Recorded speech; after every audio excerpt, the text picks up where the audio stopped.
साथियों, स्वागत है आप सभी लोगों का प्यारे सितारे चैनल में। साथियों, आज का ये हमारा वीडियो जनगणना 2027 के कार्य में लगे प्रगणक और पर्यवेक्षक साथियों के सहायतार्थ है।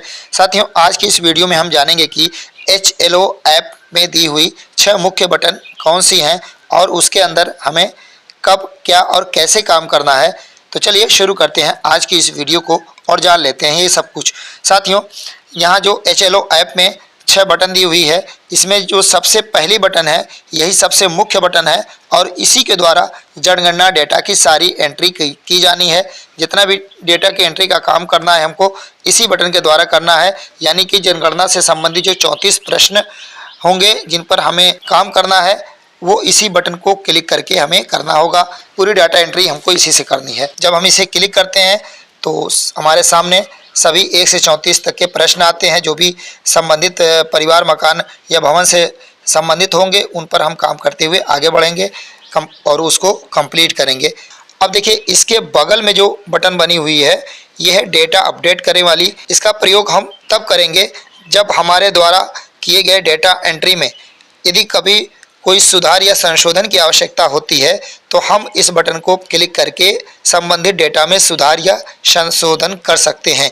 बात और ध्यान रखिएगा, इसका प्रयोग हम तभी करेंगे जब हम जो डेटा एंट्री कर चुके हैं, जिस भी मकान, परिवार या भवन के जनगणना कंप्लीट कर चुके हैं, उसको अभी तक अगर हम सिंक नहीं किए हैं तभी हम इस डेटा अपडेट करें बटन का चयन करके संबंधित डेटा में सुधार या संशोधन कर सकते हैं। वैसे तो हमें हर 5-6 मकान की जनगणना कर लेने के उपरांत डेटा को सिंक करते रहना है ताकि हम उसे डेटा हानि से बचा सकें और वो सुरक्षित रूप से सेंट्रल सर्वर पर मौजूद रहे। उसको सिंक करते जाएंगे। लेकिन अगर 2-4 परिवार ही अभी किए हैं और उसके डेटा को हमने सिंक नहीं किया है और उसमें सुधार या संशोधन की आवश्यकता पड़ती है तो ऐसी स्थिति में डेटा अपडेट करें बटन को क्लिक करके संबंधित डेटा में सुधार या संशोधन कर सकते हैं। जब इसको हम क्लिक करते हैं तो देखिए यहाँ पर पेंसिल का आइकन, इसको क्लिक कर देंगे तो पूरा डेटा हमारे सामने फिर से आ जाएगा। जिस तरीके से हमने फीडिंग वगैरह किया होगा वो सारी चीज़ें यहाँ पर आ जाएंगी और हम यहाँ पर अगला या पिछला बटन जो भी आवश्यकता होगी या सीधे जाए वाले भी क्लिक करके जिस भी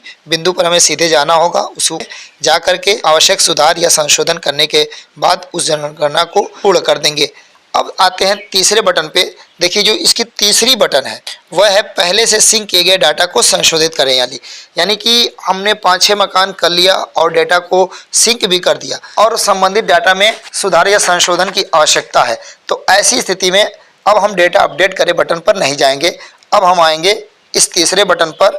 चूँकि हमने डेटा को सिंक कर दिया था और उसमें सुधार या संशोधन की आवश्यकता है तो अब हम इस पहले से सिंक के डाटा को संशोधित करें यानी तीसरी बटन को क्लिक करेंगे और जो डेटा हमने सिंक कर दिया होगा वो सारे डेटा यहाँ पे दिखाए जाएंगे। उनमें से जिस भी परिवार, मकान या भवन से संबंधित सुधार या संशोधन की आवश्यकता होगी उसको हम चुन लेंगे और उसमें आवश्यक सुधार या संशोधन करने के उपरांत उसे पूर्ण कर देंगे। तो इस बटन द्वारा हम सिंक किए गए डाटा में सुधार या संशोधन का काम कर सकते हैं। यहाँ जो चौथी बटन है सारांश देखें, इसका प्रयोग करके हम किए जा रहे कामों की समीक्षा कर सकते हैं कि अब तक हमने कितने जनगणना मकान को कंप्लीट कर लिया है, कुल कितने परिवारों की जनगणना कर ली है, इसमें कितने गैर आवासीय हैं, कितने संस्थागत परिवार हैं, कितने पर काम पूरा किया जा चुका है, कितने अधूरे रह गए हैं, कितने को हमने सिंक किया है, जिनका मकान बंद पाया गया उसमें से कितने को हमने लॉक दिखाया है या कितने को हमने हटा दिया है। तो ये सारी चीज़ें यहाँ पर हम सारांश देखें में क्लिक करके देख सकते हैं और सारी चीज़ों की समीक्षा कर सकते हैं, जान सकते हैं। यहाँ पर जो 5वीं बटन है ये है सिंक करें। ये भी बहुत महत्वपूर्ण बटन है। हमको निर्देश दिया गया है कि हम हर 5-6 मकान की जनगणना करने के उपरांत डेटा को सिंक अवश्य कर दें जिससे कि डेटा हानि से बचा जा सके। जब हम डेटा को सिंक करते जाएंगे तो डेटा सेंट्रल सर्वर पर जाकर के सुरक्षित होता रहेगा। किसी प्रकार की अनहोनी से हम बच सकते हैं और सिंक करने का काम ऑनलाइन होगा। बाकी डेटा की एंट्री तो हम ऑफलाइन भी कर सकते हैं। एक बार हमने जब ऐप को इंस्टॉल कर लिया, ऐप चलने लगा, काम करने लगा तो हम डेटा ऑफ करके भी डेटा की एंट्री करते जाएंगे। लेकिन जब भी हमें डेटा को सिंक करना होगा तो हमें अपने मोबाइल का डेटा ऑन करना होगा और डेटा को सिंक कर देना है। और डेटा सिंक करने का काम, ध्यान रहे साथियों, हर 5-6 मकान की जनगणना करने के उपरांत अवश्य ही कर दें। इसको बिल्कुल ध्यान में रखें। अब देखिए, जो अंतिम छठी बटन है इस अंतिम बटन का प्रयोग भी हम बिल्कुल अंत में करते हैं, जब हम अपने HLB में आवंटित सबका मकान सूचीकरण कार्य हम कंप्लीट कर चुके होंगे और इस बात को हम सुनिश्चित कर लेंगे कि हमारे HLB में न तो कोई संरचना और ना ही कोई परिवार गणना के लिए शेष बचा है, तभी हम इस बटन का प्रयोग करेंगे।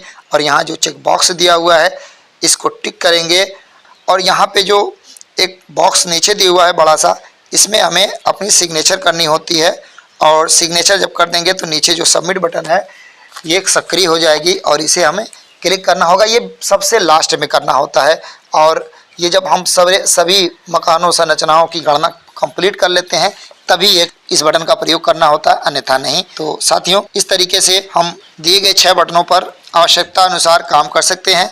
तो साथियों, वीडियो हेल्पफुल लगी हो तो लाइक, कमेंट और अपने साथी मित्रों में ज़्यादा से ज़्यादा शेयर ज़रूर कीजिएगा। तो चलते हैं, फिर मिलेंगे एक नई जानकारी के साथ। तब तक के लिए बाय बाय।